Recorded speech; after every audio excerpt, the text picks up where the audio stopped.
दगडानं पाझर फोडून शेतकरी त्यात माणिक मोती पिकवतो। सोलापूर जिल्ह्यातल्या जैनवाडीच्या किरण दानोळींनी ही गोष्ट अगदी खरी करून दाखवली आहे। 2012 साली ॲग्रोवन कृषी प्रदर्शनात त्यांना थायलंडमधील पेरू वाणाबद्दल माहिती मिळाली आणि त्यांनी आपल्याकडील खडकाळ जमिनीत पेरू लागवडीचा निश्चय केला। शेततळं, ठिबक, आधुनिक लागवड या तंत्राचा वापर करून गेल्या वर्षी त्यांनी पेरूची लागवड केली आणि यंदा त्यांना प्रत्येक झाडावर किमान 600 ते 1300 ग्रॅम वजनाचे प्रत्येकी 2 ते 3 पेरू मिळवण्यात यश आले। यापासून यंदा त्यांना किमान 2.25 लाखांचा निव्वळ नफा मिळणार आहे। आज आपण या धडपड्या शेतकऱ्याची यशोगाथा जाणून घेण्यासाठी पंढरपूर जवळ जैनवाडीला जाणार आहोत।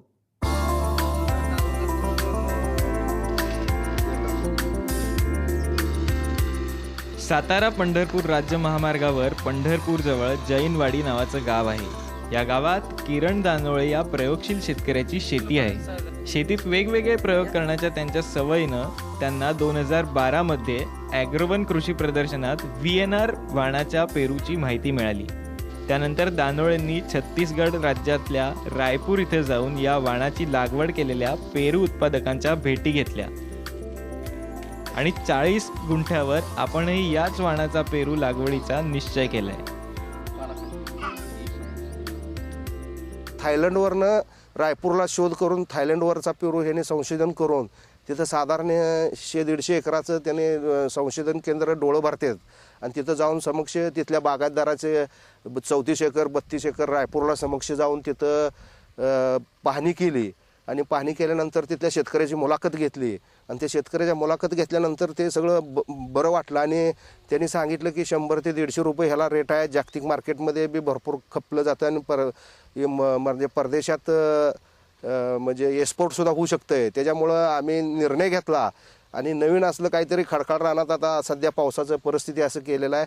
खाली एक 7-8-10 एकर माझी जमीन काळी आहे, ऊसाशिवाय तिथं काय येत नाही आणि ह्या हलक्या माळरान घेऊन या माळरानात आम्ही दगडं काढून JCPनं मोठमोठे दगडं काढून आम्ही पहिल्यांदा 3 एकर डाळिंब लावलं, त्यात सक्सेस झालो। नंबर आहे। दानोळेंनी पेरू लागवडीची माहिती मिळाल्यानंतर खडकाळ माळ फोडून घेतलं। त्यानंतर जमिनीची मशागत केली, त्यामध्ये शेणखत आणि रासायनिक खतं संमिश्र प्रमाणात दिली। रोपांची लागवड 10 फूट बाय 7 फुटांवर केली। लागवड करताना आधी दगडं काढून सगळं चारी काढली, भोत तयार केलं आणि 10 बाय 8 वर लागण केली आणि 10च्या मधल्या ह्याच्यात आम्ही पहिल्यांदा 4 दाण्याचं शेंगा मार्केटमध्ये हिरव्या शेंगा विकण्यासाठी आम्ही 3 महिन्यात 90 दिवसात शेंगा पेरून ते 90 दिवसात 60 ते 70 हजाराचं मधल्या पट्ट्यामध्ये आम्ही शेंगाचं धनलक्ष्मी म्हणून शेंगाचं बी आणून आम्ही जयसिंगपूरनं आणून ते साधारण 60 ते 70 हजार रुपयाचे शेंगा काढल्यानंतर आम्ही मधी भोत 10 फुटाच्या मधी भोत केलं आणि त्याच्यावर पेपर मारला, ह्याचा मल्चिंग पेपर मारला आणि त्यात आम्ही साधारण कलिंगडाचं रोपं आणून लावले आणि 56 दिवसात मार्केटला मुंबईला पाठवलं तर 1,80,000चं कलिंगडाचं झालं आणि नंतर आम्ही ती कलिंगडाचं पीक घेतल्यानंतर अजून बहुत सगळं काढून ते त्याच मल्चिंगवर परत मल्चिंग तीच हातरून त्याच्यावर आम्ही वांगी लावलं। तर वांगीमध्ये साधारण आम्हाला एक खर्च झाला आमचा 30-40 हजार आणि साधारण आमचं एक 80,000 रुपये त्यात खर्च वजा जाता एक 40 ते 30-40 हजार रुपये नफा आम्हाला मिळाला। जैनवाडी हे गाव अवर्षणग्रस्त भागात येतं। इथं पावसाचं प्रमाण अतिशय कमी आहे। उजनीच्या पाण्यावर इथली शेती थोड्याफार प्रमाणात पिकते। गेल्या काही वर्षांपासून सततची पाणी टंचाई, डाळिंबावर येणाऱ्या तेलकट डागांचं संकट लक्षात घेऊन दानोळेंनी कमी पाण्यात येणाऱ्या आणि कीड रोगांना कमी बळी पडणाऱ्या पेरू पिकाची लागवडीस निवड केली। त्यासाठी त्यांनी 10 गुंठ्यात शेततळं खोदलं, त्यामुळं पाण्याची शाश्वत सोय झाली। आज ते दर 2 दिवसातून 1 तास ठिबकनं पाणी देतात। पाण्याचं ठिबकनंच नियोजन आहे। अतिशय 1 दिवस आड 1 तास फक्त पाणी सोडतो आणि अतिशय पाणी कमी लागतंय आणि हलकं रान आहे एकदम। तर ही सगळ्या गोष्टी जर विचार केला तर ह्याला मार्केटिंग फार नियोजन कसं आहे? पाण्याचं 1 तास कुठून पाणी आणतात कसं? म्हणजे विहिरीत पाडलो आणि शेततळं समोर शेततळच केलंय। उजनीवरनं पाईपलाईन केलेली आहे, साधारण 12-13 हजार फूट पाईपलाईन केलेली आहे। किती लिटरचं तळ आहे?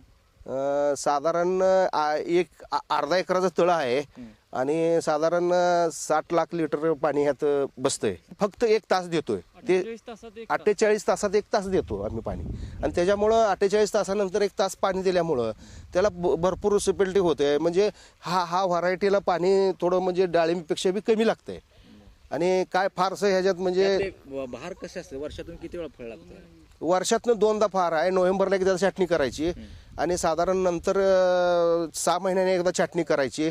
डाळिंबसारखं छाटणी करायची, मग त्याला फुलकळी सुटतात आणि साधारण त्या हळूहळू 3 वर्षापर्यंत कमी लिमिटेडमध्ये धरायचं. यंदा आता 4 धरले. नंतर किती दिवसात फळ तयार होतं? हे भार धरल्यानंतर 5 महिने ते 4 महिने लागतात पूर्ण पकवायला. 4 महिन्यात भार धरल्यापासून सेटिंग झाल्यापासून 3 महिने 4 महिने मार्केटिंगला जातात. पेरू शेतीवर ठिबक, एकूण मशागत आणि रासायनिक खतांसाठी दानोळे यांचे जवळपास 1.5 ते 2 लाख रुपये खर्च झालेत. तर पेरूच्या पिकात आजवर त्यांनी वांगे, भुईमूग, कलिंगड यासारखी आंतरपिकं घेऊन आंतरपिकं आणि मुख्य पिकाचा खर्च वसूल झालाय. त्यामुळं पेरूचं उत्पन्न निव्वळ नफ्यात शिल्लक राहणार आहे. आतापर्यंत 1.5 लाखाच्या 6 लाखाच्या घरात गेले आमचं साधारणपणे खर्च वजा जाता आमचं. लागवडीपासून ते विक्रीपर्यंत किती काय तुम्ही खर्च केला? साधारण बघा 150 रुपयाला एक रोप येऊन पडलं. त्यावेळेला हे 130 रुपयाला रोप होतं. आणायला वाहतूक साधारण 20 रुपये गेलं. आता जागेलाच 20 रुपये 150 रुपये रोपाचे दर आहेत रायपूरला. आणि तिथून मग आम्ही 12 टन शेणखत घातले, त्यात झिंक फेरेसचे बॅगा घातल्या, काय 1846 घालून ते भोत तयार करून खर्च साधारण 1-2.5 लाख रुपये आला की खर्च. आता किती वर्ष तुम्हाला हे उत्पन्न सुरू राहणार? हे उत्पन्न साधारण 30-40 वर्ष ते 50 वर्ष उत्पन्न कायमस्वरूपी चालू राहणार आहे. हे झाड काय रोगानं वगैरे जात नाही. थोडं काळजी घ्यावं लागणार आहे. फक्त याला रोग ह्याचा आहे, मिलीबागचं तेवढं रोग आहे. आजवर दानोळेंनी किमान 1 टन पेरूची विक्री केली आहे. पेरू पुणे आणि सोलापूरच्या मॉलमध्ये सरासरी 150 रुपये किलोने विकला गेलाय. यापासून त्यांना किमान 1.5 लाख रुपये मिळालेत. येणाऱ्या काळात त्यांना पेरूपासून आणखी 25 ते 30 हजार रुपये मिळतील. आतापर्यंत त्यांनी सांगितलं होतं झाडाला 2 ते 3 फळं घ्या झाडाची पोझिशन बघून.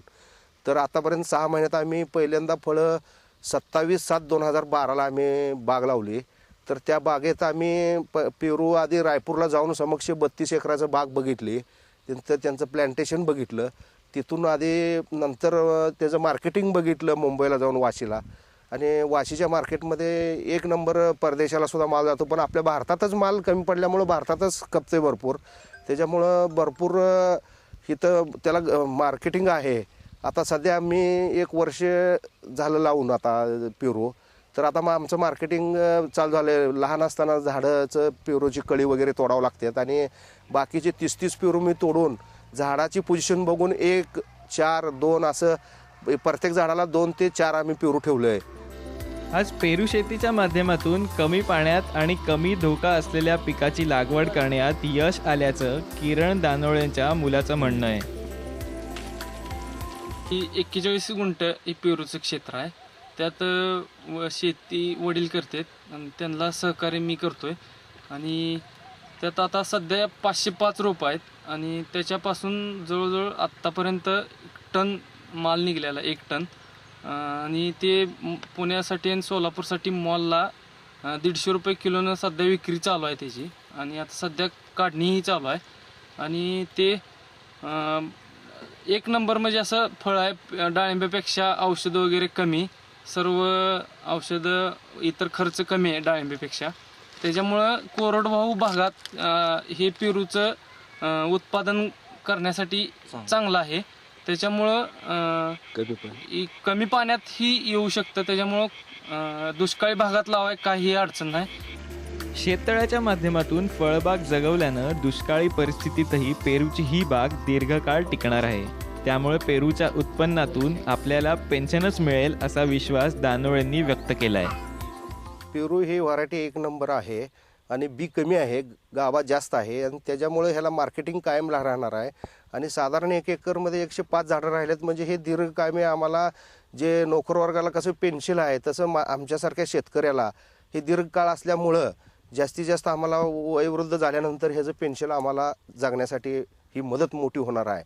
आणि त्यामुळं झाडे लावा झाडे जगवा ह्या एक शासनाने आणि पावसाच्या ह्याच्यानं हे महत्त्वाचं आहे आणि त्यासाठी आम्ही एक लागवड केलेली आहे म्हणजे सगळ्या पावसाच्या ह्याच्या आधारानं आणि हे सगळ्या ह्याच्यात महत्त्वाचं पीक आहे म्हणून आम्ही लागण केलेली आहे.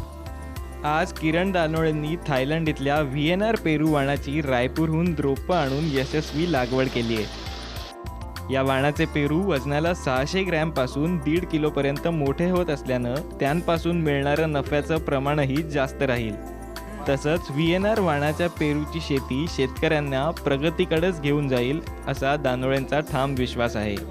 दानोळे यांनी VNR या नवीन पेरू जातीची लागवड करून जास्तीत जास्त नफा मिळवलेला आहेच, शिवाय दुष्काळी भागातील आणि कोरडवाहू भागातील शेतकऱ्यांना खरोखरच हे जास्तीत जास्त पैसे मिळवून देणारं पेरूचं पीक या निमित्त आपल्याला पाहायला मिळालेलं आहे. भारत नागणे, साम TV, पंढरपूर.